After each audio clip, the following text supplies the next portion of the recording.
aqui o meu lugar. Luto pela terra, por toda a Urupá. Parelheiro, Zona Sul, São Paulo. A todo povo guarani eu saldo. Guarani. Esse é um trecho do rap A Todo Povo de Luta, composto por Caraí Negão e Pedro Droca Tupamirim, moradores da terra indígena Guarani Embiá Tenondeporã, localizada no extremo sul da cidade de São Paulo, no bairro de Parelheiros. Você sabia que na cidade de São Paulo vivem diferentes grupos indígenas?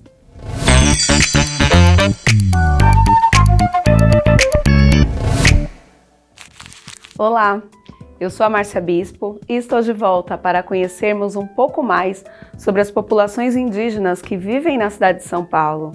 No vídeo anterior, entendemos a importância das palavras e como alguns equívocos e preconceitos foram sendo passados de geração em geração, marginalizando esses povos através da falta de informação.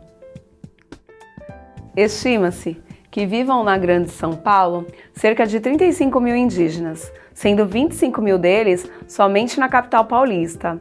Parte dessa população é composta por membros dos povos Terena, vindos do Mato Grosso do Sul, dos Chavantes, vindo do Mato Grosso, e dos Caingangues, vindos da região centro-oeste do estado de São Paulo. Outros grupos migraram da região nordeste, como os Funiôs, os Aticuns, os Cariri-Chocós, os Chucurus, os Potiguaras, os Pataxós e os Pancararus.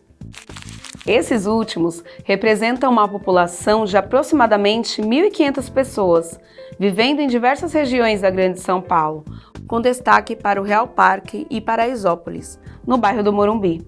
Os Pancararus migraram de Pernambuco para a cidade de São Paulo depois que suas terras foram invadidas por populações rurais não indígenas. Morar na cidade não é um empecilho para que os Pancararus mantenham manifestações culturais como, por exemplo, o toré, importante ritual desse grupo indígena. Além disso, esse povo mantém organizações para auxiliá-los no diálogo com o poder público. Graças a elas, eles tiveram sua identidade étnica reconhecida por órgãos governamentais como a FUNAI. Outro povo que tem uma população bastante expressiva na cidade de São Paulo é o povo Guarani Embiá. São mais de 2 mil guaranis vivendo nas terras indígenas Jaraguá, Crucutu e Tenondeporã. Essas são 3 das 37 TIs, que significa terras indígenas, que ficam só no estado de São Paulo, que é o 4º estado com maior população indígena do país. Localizadas no extremo sul da cidade paulistana, temos mais de 15 aldeias, entre as quais Calipetã, Icatumirim e Amandumirim.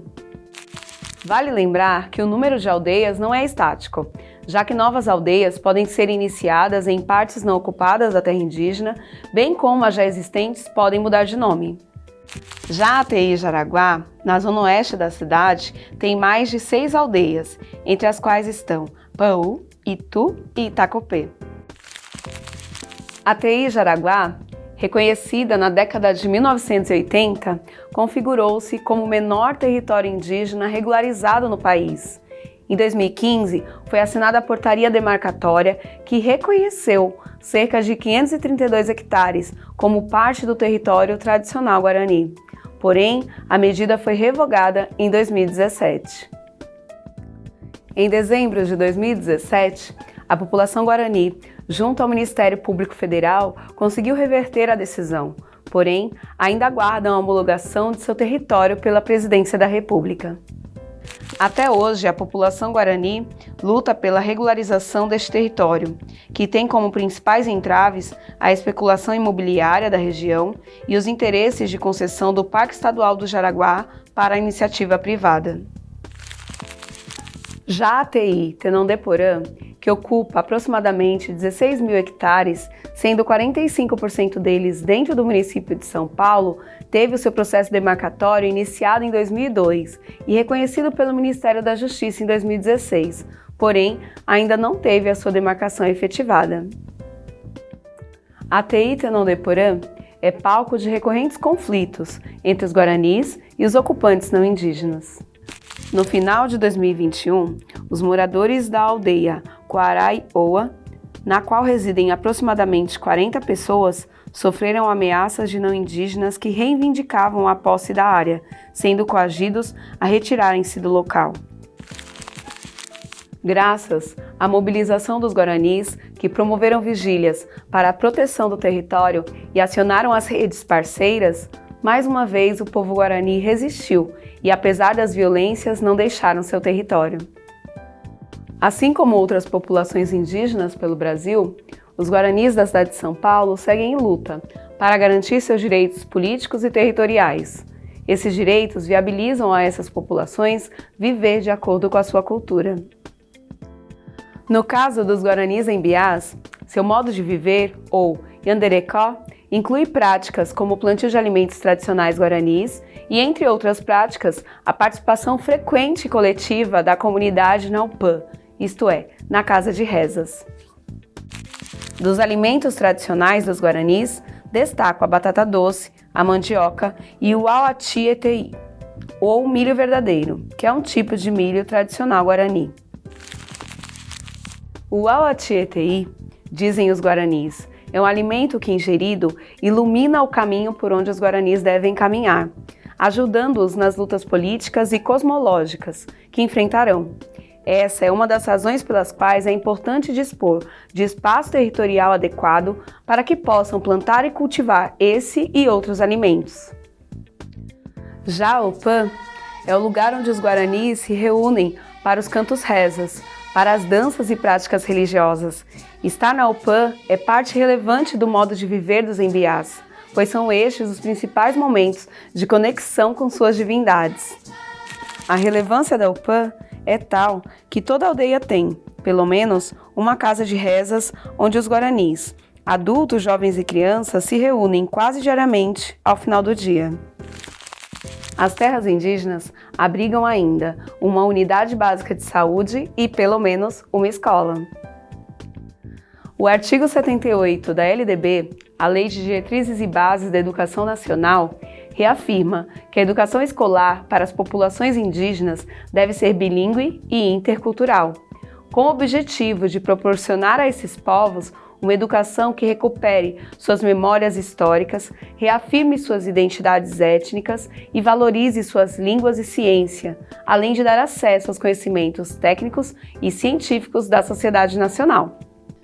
Com base na legislação e devido às reivindicações das lideranças guaranis, em 2004, foram criados os Centros de Educação e Cultura Indígenas, os CECIS, com o objetivo de valorizar e fortalecer a cultura e a autonomia da população guarani e assegurar a eles o direito a uma educação específica e diferenciada. A cidade de São Paulo possui 3 CECIS, que atendem crianças de 0 a 5 anos e 11 meses.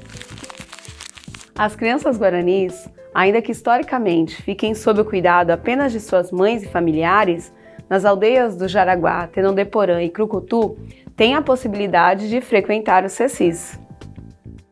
O papel da SME, Secretaria Municipal de Educação, é atuar para favorecer o trabalho realizado pelos educadores guaranis e contribuir para o atendimento de suas demandas.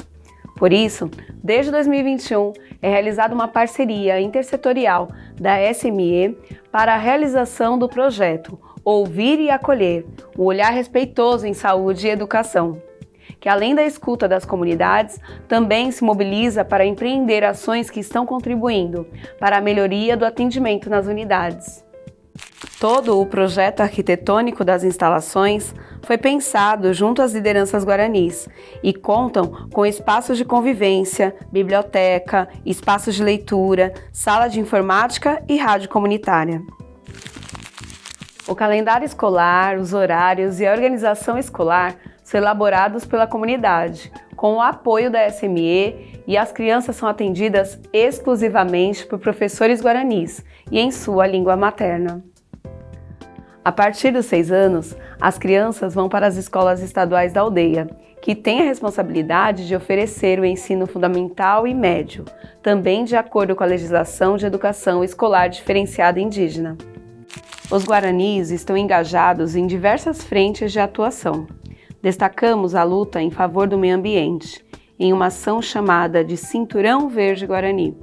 Essa população tem buscado soluções para combater a crise ambiental e para fortalecer sua cultura tradicional. O que se nota é que as terras indígenas formam um cinturão verde nas periferias da cidade de São Paulo, cuja implicação prática é a proteção da Mata Atlântica. Por isso, os guaranis têm reivindicado a aprovação do Projeto de Lei 181 de 2016, o PL do Cinturão Verde Guarani, que tramita na Câmara Municipal de São Paulo desde 2016. Afinal de contas, dizem os embiás, são eles que, há centenas de anos, defendem a floresta da ação predatória dos não indígenas. É preciso falar sobre isso nas escolas. Lembrando que indígenas que estão vivendo fora das aldeias estudam nas escolas de ensino regular. Nesse sentido, você, educador e educadora, deve ensinar histórias e culturas dos povos indígenas para que todos conheçam e respeitem os povos originários, como determina a Lei 11.645 de 2008. Por hoje é só. No próximo vídeo, vamos falar um pouco sobre os tempos atuais, políticas para os povos indígenas e como o Estado se comportou em cada época sobre essa pauta. Obrigada pela atenção até aqui e até breve.